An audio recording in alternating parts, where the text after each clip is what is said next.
सभी को जय जिनेन्द्र। तीन भुवन में सार वीतराग विज्ञानता, शिव स्वरूप शिवकार नमो त्रियोग संभार के।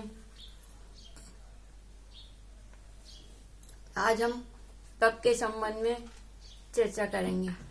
आगे का वो परिचय के बाद जो छंद है वो है तप तपे द्वादश धरे वर्ष 10 रत्नत्रय सेवे सदा। तप तपे द्वादश धरे वर्ष 10 रत्नत्रय सेवे सदा।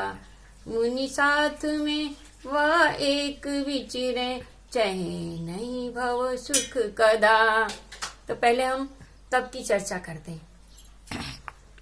तप 12 प्रकार के होते हैं, 6 अंतरंग और 6 बहिरंग। आज हम बहिरंग तप की बात करते हैं। तप इच्छाओं के निरोध करने को तप कहते हैं। बाह्य तप 6 प्रकार के होते हैं। पहला तप है अनशन तप।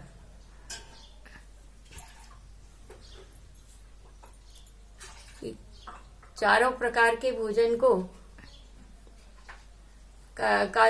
इच्छा रहित होकर संयम की वृद्धि हेतु त्याग करना अनशन तप है। दूसरा तप है अवमोदरी तप। प्रमाद रहित होकर संयम के पालन हेतु भूख से कम खाना, ये अवमोदरी तप है। इस अवमोदरी तप से संयम रत्नत्रय के पालन में सजगता बनी रहती है और रत्नत्रय में विशुद्धि आती है। ये अवमोदरी तप है। तीसरा है वृत्ति परिसंख्यान तप। इसमें मुनिराज अपने भोजन में आसक्ति की परीक्षा हेतु भोजन को जाते समय इसी प्रकार की विधि लेके चलते हैं, ताकि यदि विधि न मिले तो उनको आहार न होने पर उनकी परीक्षा हो जाती कि उनको आहार न मिलने पर भी उनमें कितनी निराकुलता रही। इससे उनको अपने आप के भोजन के प्रति आसक्ति की परीक्षा हो जाती है। ये उनका वृत्ति परिसंख्यान तप होता है, जिसमें वो कोई विधि लेके निकलते हैं। चौथा तप है रस परित्याग तप। इसमें मुनिराज दूध, घी, दही, तेल, नमक, मीठा आदि जो रस होते हैं, उन रसों में से किन्हीं का त्याग करते हैं। अक्सर मुनिराजों के नमक और मीठे का त्याग ही रहता है।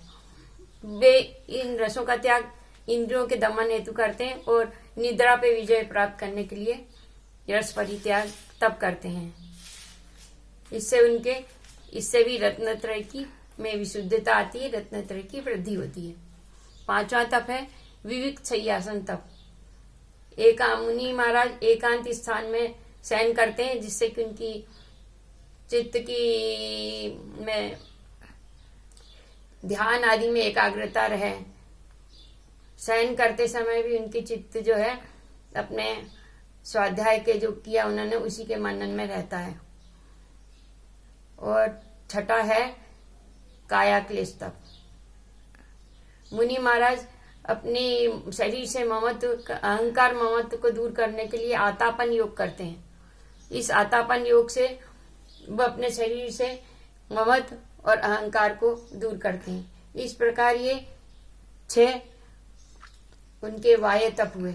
इन बाह्य तपों में कुशलता प्राप्त करने पर ही मुनि महाराज को अंतरंग तप में कुशलता प्राप्त होती है। आगे 6 अंतरंग तप है। वो उस अंतरंग तप की हम कल चर्चा करेंगे। जय बोली। ये बाह्य तप की वजह से ही मुनिराजों में अंतरंग तप में विशेषता आती है, ध्यान तप में विशेषकर। बाह्य तप न हो तो अंतरंग में ध्यान तप भी संभव नहीं है। कुछ लोगों का मत है कि बाह्य तप की कोई आवश्यकता नहीं है, अनशन, अवमोदर, ये इन सब तपों का कोई महत्व नहीं है। सीधे वे ध्यान तप की सोचते हैं कि सीधे ध्यान में लग जाओ, उसमें आत्मलीनता है, ध्यान तप ही जरूरी है। इसलिए 11 तपों को वो निरर्थक मानते हैं।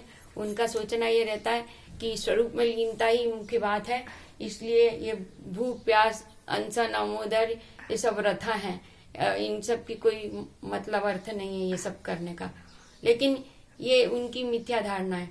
बाह्य तप जब तक नहीं होगा तब तक ध्यान नहीं हो सकता। और अंतरंग तप के यानी ये जो बताए हैं 12 तप, इनकी विधि क्रम से करने की है। अनशन, अमोदर, ये सब विधिवत बढ़ते जाने की है। इससे क्या होता है, जैसे एक में अपन एक से कदम बढ़ाते जाते हैं तो एक की प्राप्ति हो गई, फिर दूसरे की, फिर तीसरे की, तो इस तरह से क्रमबद्ध रूप से तप में विशेषता आती जाती है। और अंत में ध्यान तप बताया है। तो ध्यान तप अंतरंग में भी जो है ऊपर के जो 5 तप है वो करके फिर अंतरंग तप किया जाता है, में ध्यान किया जाता है। ध्यान तप आखिरी में इसीलिए बताया है कि ध्यान तप नीचे के जो सीढ़ियां हैं उन तपों को करने के बाद ही ध्यान तप में विशेषता आती है और आत्मस्वरूप की लीनता बढ़ती है। जो ऐसा सोचते हैं कि सीधे ध्यान तप कर लेंगे और बाह्य काया क्लेश ये सब तो मूर्खता है। ऐसा सोचते हैं कि ये शरीर की क्रियाएं हैं और आत्मा के ध्यान में लीन होना मतलब आत्मा में लीन है। तो वो ये सोचते हैं कि ये अंतरंग जो तप है सबसे आखिरी वाला, उसी को डायरेक्ट सीधे करने का प्रयास करते हैं, वो मिथ्या है। इसलिए हमें पहले बाह्य तप में प्रवीण होना चाहिए, फिर अंतरंग तप में भी क्रम से जो बताए गए उन तपों में कुशलता आने पर ही ध्यान तप में हमें कुछ प्रवीणता आएगी और उस ध्यान तप से हमको स्वरूपाचरण की प्राप्ति होगी। इसलिए क्रम से इन बाह्य तपों को भी महत्वपूर्ण समझना चाहिए। ऐसा नहीं कि ये बाह्य तप का कोई महत्व नहीं है। अनशन, अमोदर्य, वृत्ति परिसंख्यान, रस परित्याग, विविक्तयासन, काय क्लेश, ये तप भी उतने ही महत्वपूर्ण है, क्योंकि इन तपों के होने पर ही हमको आंतरिक तपों में विशेषता आएगी। और आंतरिक तपों में भी पहले के 5 तप जब हम उनमें प्रवीणता आने पे ध्यान तप में प्रवीणता आएगी और उसके बाद ही ध्यान तप में प्रवीणता आने से स्वरूपाचरण की ओर मुनि आगे बढ़ेंगे। लेकिन कुछ लोग चतुर्थ गुण स्थान में ही सोचते हैं कि कुछ भी करने की जरूरत नहीं है, किसी भी त्याग की, सीधे सीधे ध्यान तप में लग जाओ और आत्मलीनता हो जाएगी, आत्म स्वरूपाचरण हो जाएगा, सब कुछ उनको प्राप्ति हो जाएगी परम भाव की, सब चीज की। तो ये मिथ्या धारणा है। चतुर्थ गुण स्थान में सब कुछ बिना कुछ किए, बाह्य तप के बिना, अंतर तप किए बिना ध्यान की सिद्धि होना असंभव है। ठीक है, शेष मैं अब कल बात करूंगी। ठीक है, धन्यवाद।